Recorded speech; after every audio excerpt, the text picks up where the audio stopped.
नमस्कार दोस्तों, मेरा नाम है विनीत और स्वागत है आप सभी का आकृति इंडस्ट्रीज़ यूट्यूब चैनल में, जहां हम आपको सिखाते हैं किन किन चीज़ों का आपको ध्यान रखना चाहिए कोई भी कमर्शियल किचन इक्विपमेंट लेने से पहले।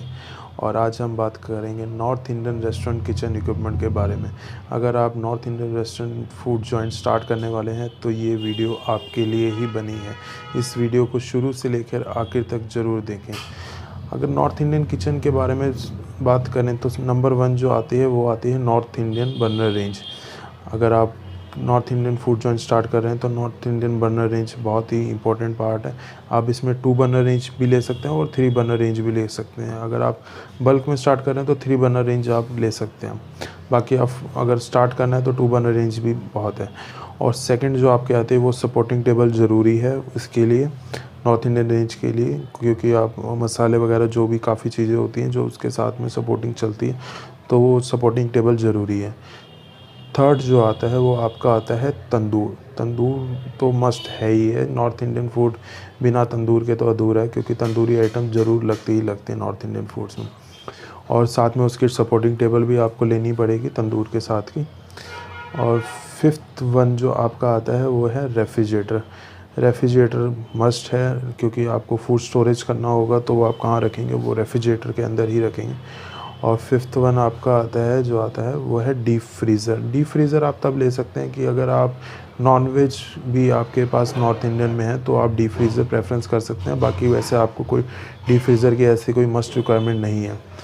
और सिक्स्थ जो आपका आता है ग्रेवी मशीन। ग्रेवी मशीन जो है वो बहुत ही इम्पोर्टेंट, मेरे हिसाब से तो इम्पोर्टेंट है, आपके हिसाब से भी इम्पोर्टेंट होनी चाहिए, क्योंकि ग्रेवी मशीन जो है वो आपकी फ़ूड की क्वालिटी तो बढ़ाती है ही है और प्रोडक्शन में भी काफ़ी हेल्प करती है आपके फूड्स के।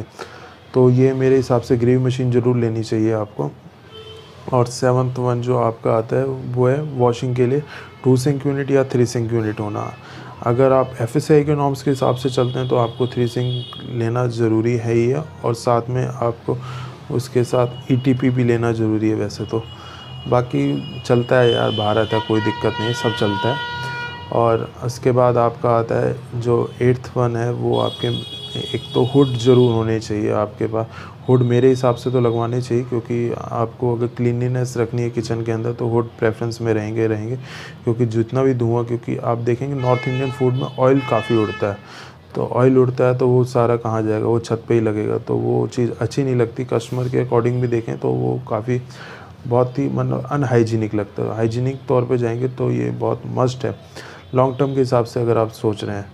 बाकी तो आप बाद में भी लगा सकते हैं, ऐसा कुछ नहीं है कि आपको अभी लगाना ही लगाना है, तो ये आप अवॉइड भी कर सकते हैं, ऐसी कोई दिक्कत नहीं। और 10th वन जो आता है वो आपको गैस पाइपलाइन करवानी नहीं करवानी है आपके ऊपर डिपेंड करता है कि आप करवाना चाहते हैं नहीं चाहते।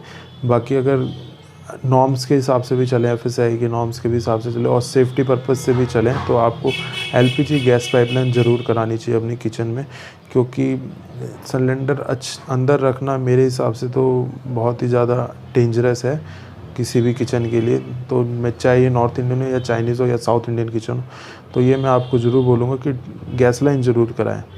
ये आपके लिए भी सेफ्टी है और आपके कस्टमर के लिए भी सेफ्टी है, दोनों की ही सेफ्टी है।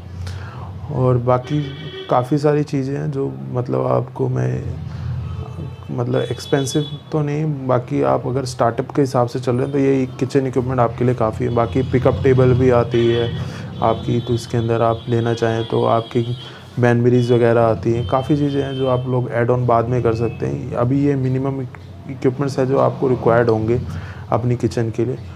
और अगर आपको हमारे से ये किचन इक्विपमेंट बाय करने हैं तो नंबर नीचे दिया हुआ है, आप उस नंबर पे कॉल कर सकते हैं। और मेल आईडी भी दी हुई है आपको नीचे, आप उस मेल आईडी पे अपनी इंक्वायरी भेज सकते हैं हमें। हम जितना जल्दी हो सके आपको उसका रिवर्ट बैक करेंगे।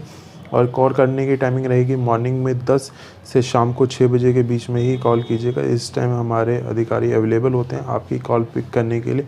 इन केस अगर आपकी कॉल नहीं पिक होती है तो हम लोग साथ के साथ रिवर्ट करने की कोशिश करेंगे। अगर बाई चांस हम लोग रिवर्ट नहीं कर पाते तो आप हमें दोबारा कॉल कर सकते हैं। बाकी मैं आपको वीडियोस दिखाता हूँ कि किचन इक्विपमेंट कैसे दिखते हैं नॉर्थ इंडियन फूड्स के। तो let's start the video, let's go.